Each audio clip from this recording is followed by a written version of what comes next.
Welcome to Coach My Wellness, a weekly show dedicated to bringing you information about healthy habits and behaviors just for the health of it. Here's your hosts, Joanne and Tammy. Welcome to Just for the Health of It on 360 Radio with Joanne Orshant and Tammy St. Clair. Today we're going to be talking about winning the wellness game. When you think of it as a game, it makes it a whole lot much more fun to try and win, as opposed to if it's a competition, because nobody likes to lose. Of course not. Look, it's been quite a couple of years of challenges for many of us with our health and wellness goals and an action plan to keep on track. Pandemic really did affect many of us in so many ways. And it's hard to believe we're already halfway through 2022. If we think about where we've been in the past couple of years, self-care, health, wellness, those were all buzzwords that began in 2020. And that was there to really help many of us navigate new waters of wellness as we were sailing through the pandemic. But now that we are coming out of this, and we are really working hard to attain better health, this is where a coach can really help you in order to identify your goals and come up with an action plan for you so that you can strategize on how to change up what you might have been doing and then succeed in winning. And for many women today, that really translates to considering perhaps new exercise, new form of movement, or relaxation, or meditation, or spirituality, or just a lot of other areas in your daily life so that you can figure out a game plan on how to work all of these things into your day and then thrive and flourish through the remainder of this year in order to succeed.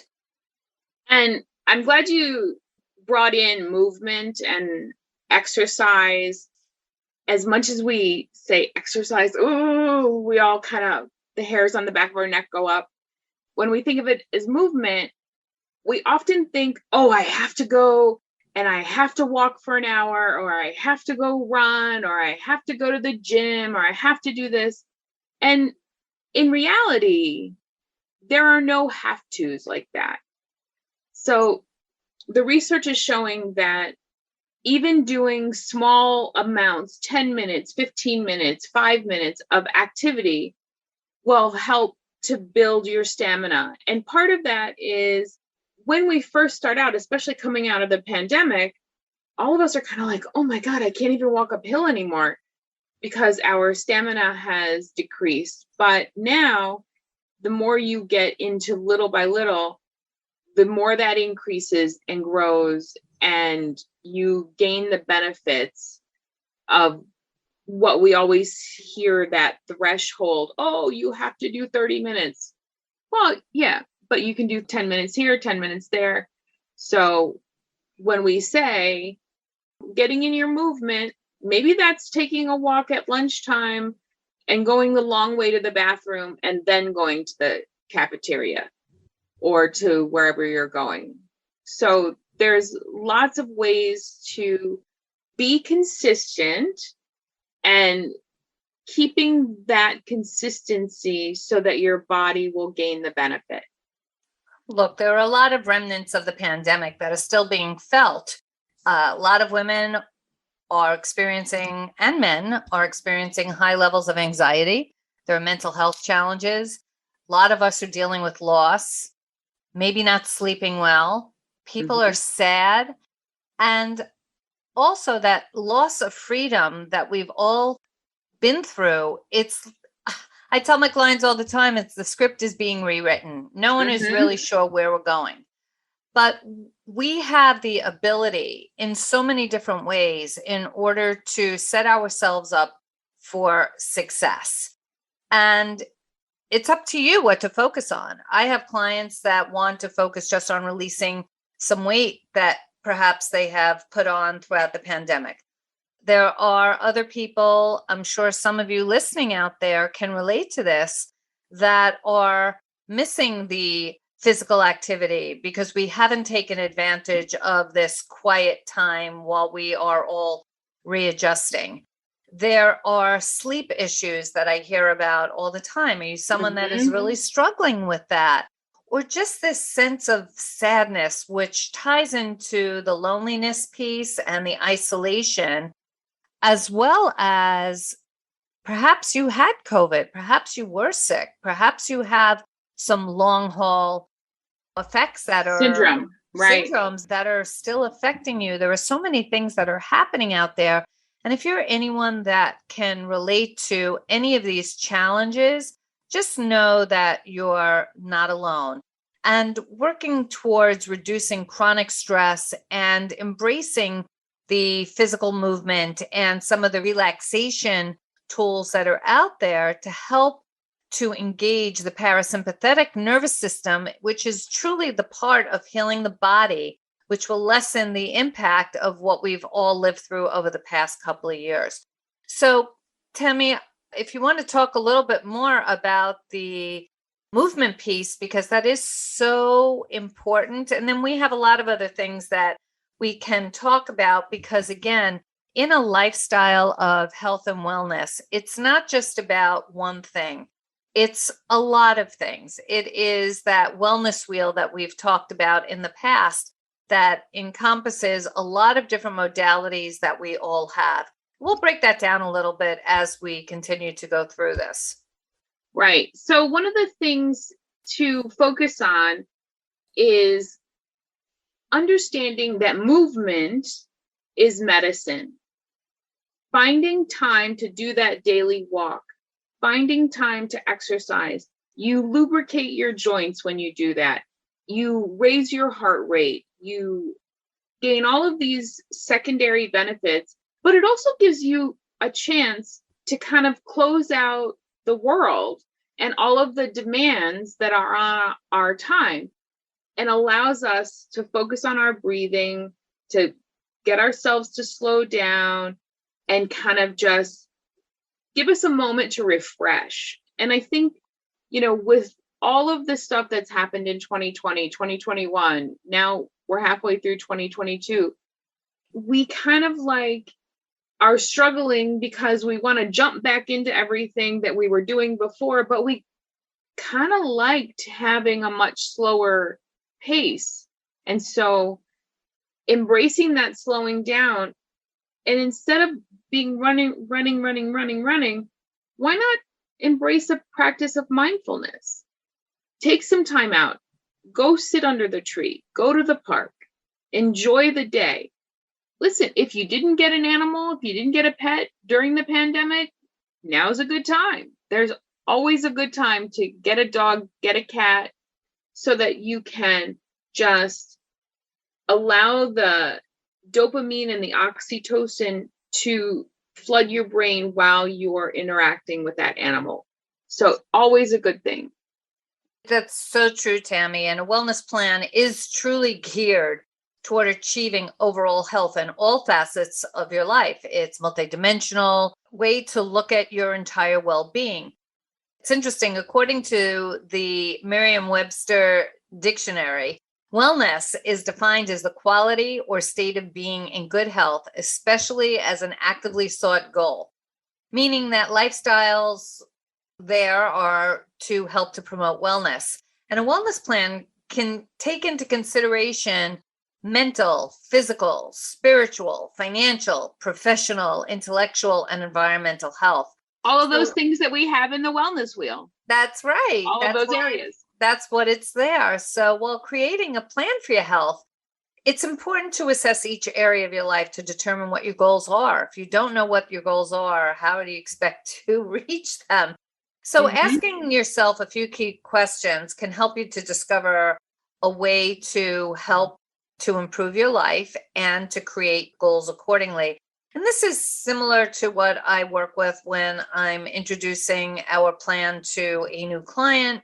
We go through a lot of these arenas in order to determine where people are at, where their readiness is as we work toward developing a wellness plan that my clients create for themselves. But there are questions that we ask. So perhaps we can ask some of these of our listeners today to see if they can assess for themselves where they are at, if they have the answers to some of these questions. So one of them might be, what are your fitness goals? Like, I don't ever need to run the New York City Marathon. That is not a goal of mine. That will never be a goal of mine. However, I have some friends who, since they've become active after losing a ton of weight after their surgeries, they have picked up running, and they're now running, and running the New York City Marathon is a goal. I'll go and cheer them on and support them. But this chickie, she's not running the New York City Marathon. Not happening. Maybe doing the 5-borough bike tour and riding my bike through all 5 boroughs, maybe. But yeah, no, not doing 27.2 miles on these 2 little feet running here and there. Not going to happen. How about assessing, are you at a healthy weight? So what does that really mean? There are so many charts out there that tell you based on your height and your sex, this is where you should be. Should, that word again, should keeps coming up. But I think that you really have an indication to know if you're at a healthy weight. And so much of that also has to encompass how much body fat you do have. Mm-hmm. And remember, there are also people out there that are quite thin that are also might be at a healthy weight, but they're not really healthy on the inside. So you have to really assess where you are and be realistic about that. Are you someone that smokes, or do you drink a lot of alcohol, or perhaps take recreational drugs? And of course, do you get adequate amounts of sleep? As we all know that sleep is so important to overall physical and mental health. And I think sleep is one that I know for some of my clients, and I know for your clients, sleep is something that people struggle with. I mean, I struggle with getting enough sleep. The other thing to take into consideration is your nutritional health. And are your nutritional habits supporting your lifestyle? Do you eat plenty of whole foods, fruits and vegetables? If it comes in a package, it's not a whole food. You want the whole apple. You want the whole banana. You want the whole piece of whatever it is. Those are the things that are going to get you all the nutrients that you need. Of course, also in nutritional health is hydration. People don't understand, we don't necessarily think about that, but do you drink enough water? And it's so important not only for fueling our organs and our body, but do you realize that a lot of times when you may feel that you're hungry, it's just because you're truly thirsty, that your body really needs that. So that's just a little tip out there that if you're really panging for some kind of craving that you have out there, have a big glass of water. I know that might not sound appealing, but usually that's enough to help to curb that craving out there. And of course, mental wellness, which includes how you deal with stress and how you manage your emotions. And Tammy, as a therapist, I'm sure that you can give much greater insight on this topic. Yeah, thank you. So the mental wellness, I don't know about you, but I heard everyone talking about, the COVID-19. Everybody gained weight during COVID. Very few people lost weight. But part of why everybody gained weight, it's not just that we were trapped at home with our kitchens an arm's reach away, or our refrigerators an arm's reach away, but we use food in so many ways for our coping mechanisms. And it's really about learning new coping skills, learning new coping mechanisms. And then that might be learning how, when we first want to eat something, is we're asking ourselves, okay, what's going on? Can I do something else? Is this solvable another way? Sometimes asking the question of, what's this cookie? Let's just use a cookie. if I eat this cookie, is what I'm aggravated over still going to be there? Typically, the answer is yes. So we can engage in solving the problem as the coping mechanism, as opposed to eating in order to avoid it. And learning how to not dwell on things, in therapy, when people are dwelling on something, it begins to grow and become a bigger issue than what it really is. And then we have a real problem with sort of adjusting how do we see it. And then that causes us to get overwhelmed by whatever's happening because we think, oh, this is so big. Now, granted, there are some things that are really big things, but a lot of times we're taking molehills and making mountains out of them because we're dwelling on it. Where it's sort of like the cow chewing their cud. We're just going over and over and over, and it just grows itself. But another thing to think about is your spiritual wellness. How are you spiritually taking care of yourself? Joanne, what do you do? Well, it's interesting. I have never been an incredibly spiritual person. And I used to think about spirituality more in terms of religion. And it's really not about that. Spirituality is more about having values and beliefs that can provide a purpose for your life and a place in the world. And that's a very different concept for me. So that came down to, in reflection, am I able to spend reflective time alone? And how do I do that? Someone had talked to me, one of my health professionals, who's a cardiologist, and he spoke with me in depth about stress reduction and meditation. I was just like, oh boy, I don't know about this one. And I'm saying to myself, I don't have 45 minutes to sit down and do this. I don't even know what I'm going to do. I can't close my eyes and not have my wander for 10 seconds, let alone 45 minutes. 5 minutes. I had no idea.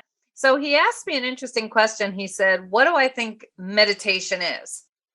And I said, well, it's a way to just kind of let go. And he said, actually, that's not really the case. What it's more about is being present and being in the moment. Mm-hmm. And I had to think about that. So he had given me the name of one of the practices that he follows. And I listened a little bit. I wasn't really into it. And then I was introduced to 2 different programs. And by the way, for the viewers out there, I have no investment or interest in any of these. It's just things that have worked for me. And one was the app, which was Calm, and the other was Headspace. And the third one, in truth, was through Peloton, because I am an active bike rider, and they have a lovely meditation part of their app. And I started with the Peloton because I said, oh, this one is just 5 minutes. Oh, I can do this after I exercise. This one is just 5 minutes. And so that was the beginning of it for me. And I would put on my headsets and I would just sit there and I would just take some time by myself. And this is what my aha was. My aha was that all of the meditation apps start with breathing. Breathe in, breathe out. And after I just sat and listened, even though my mind still wanders, by the way, I just felt so much more relaxed. And I now look forward to spending some of that reflective time alone. I feel that it's very fulfilling. I can find comfort, just some peace, just some quiet to bring me out of the storm. And I talk to my clients about this. I'm just going to bring in this one other thing because this happened to me. I am one of those self-advocated reality TV people. It's really, I'm really stupid. I mean, I was the one that wore an American Idol hat when my kids were growing up. I mean, I love it. I love it. I really, really did. And I went to the Canyon Ranch up in Massachusetts, and I met with a wellness therapist there because I'm very interested, as you must be aware, in this journey. And I was talking about my anger over how everyone would say to me, well, you can't watch Criminal Minds at night before you go to sleep because that's going to keep you up. And my husband would always give me a hard time about this. And I would say, but it's not that. It's really the light. And I know enough to know that that blue light, the light from the TV, it just screws around with your circadian rhythms and it affects your sleep in a big way. And I said, darn, I have such a busy, stressed life that when I get into bed at night, that's all that I want to do is sit and just veg out in front of one of my favorite reality TV shows. Right. Why can't I do that? And the therapist said to me, but you can. I said, excuse me, what do you mean I can? Everyone keeps telling me that I can't. And they said, do what you're going to do. But if, say, you set a time for yourself to go to bed at 11 o'clock at night, which, by the way, was big for me because I was going to bed at 2 a.m., 1 and 2 a.m. every single night. And they said, if you watch a TV, stop at 10:45. Set a timer to stop 15 minutes before you want to go to sleep. I said, okay. And then what? But then I missed the grand conclusion of Criminal Minds. Right. Well, everything is taped, so it's okay. I can buzz out the commercials. But anyway, he then said, she said to me, for the last 15 minutes before you go to sleep, put your headsets on and listen to one of your meditation stories, one of your meditation sounds, one of your meditation music, whatever it is that you want to listen to, but something to help you to breathe.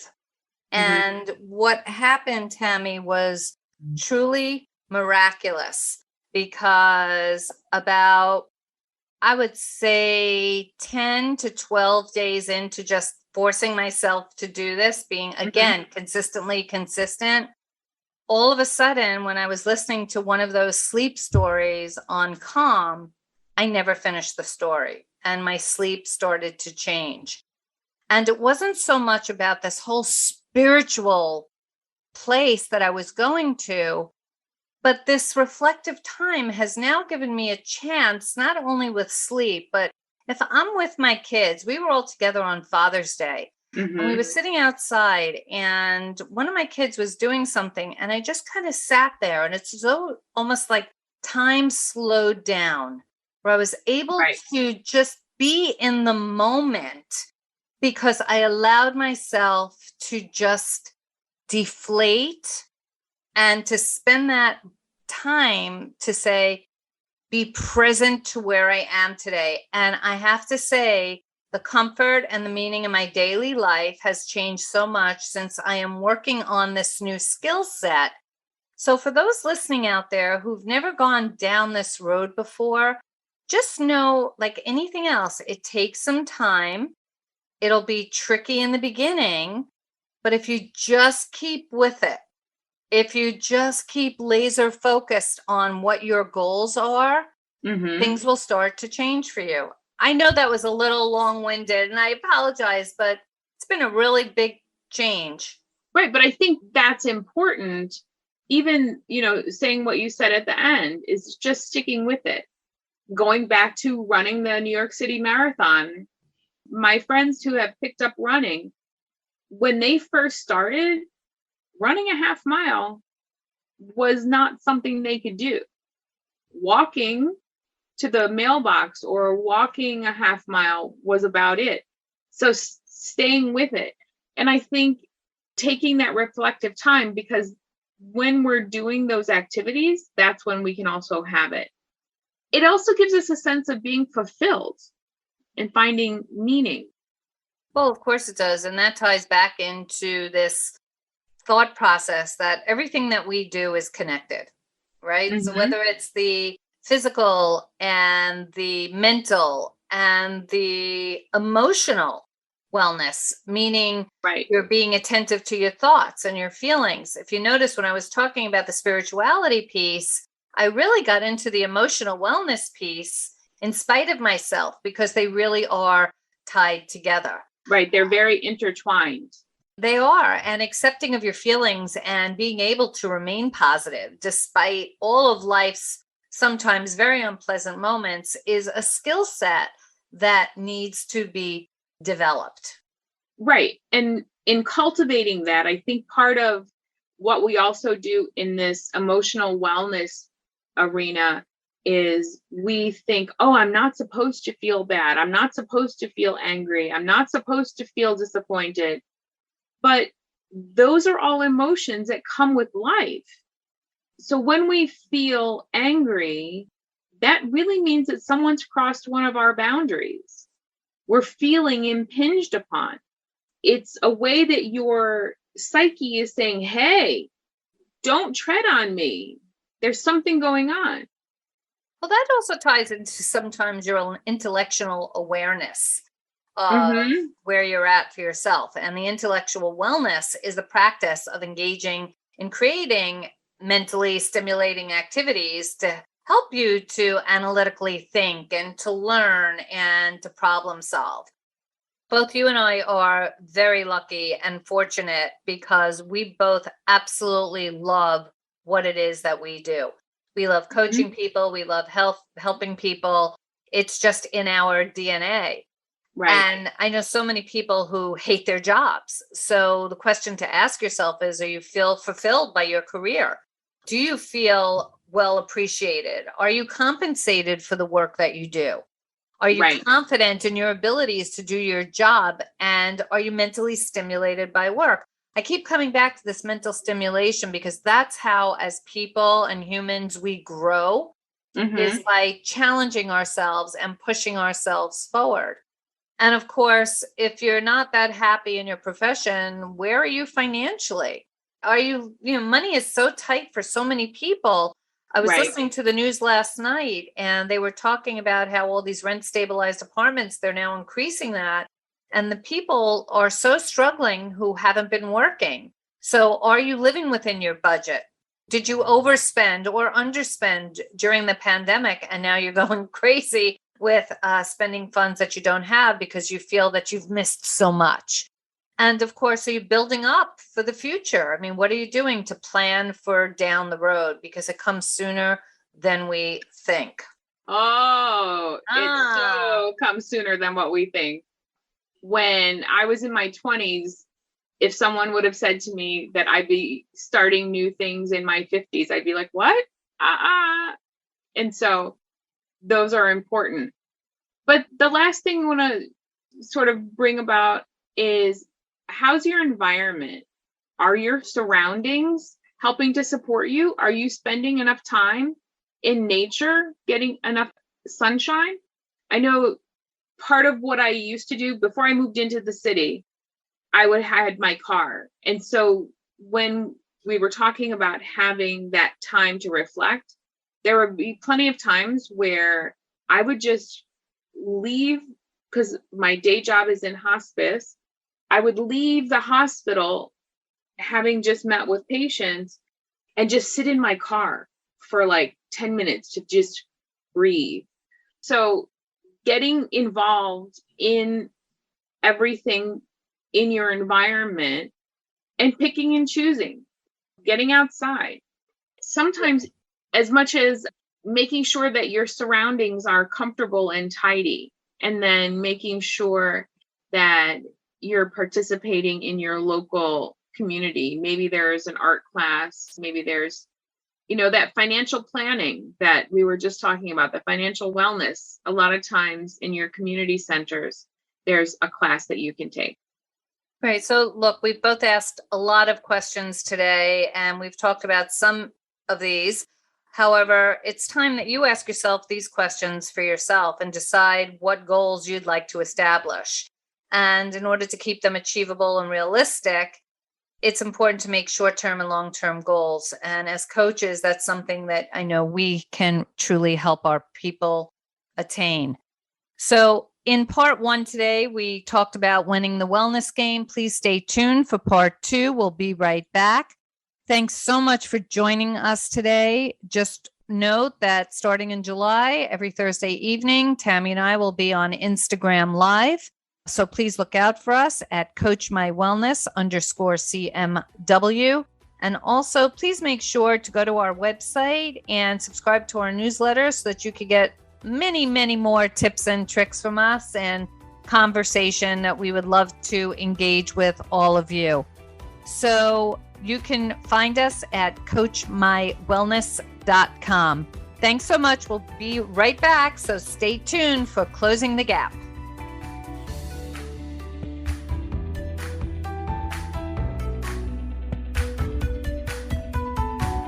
You've been listening to Coach My Wellness. For more information about healthy habits and behaviors, visit our website at coachmywellness.com and follow us on Instagram at coachmywellness_CMW for weekly live streams, Thursday nights at 8 p.m. Eastern. We hope to see you there.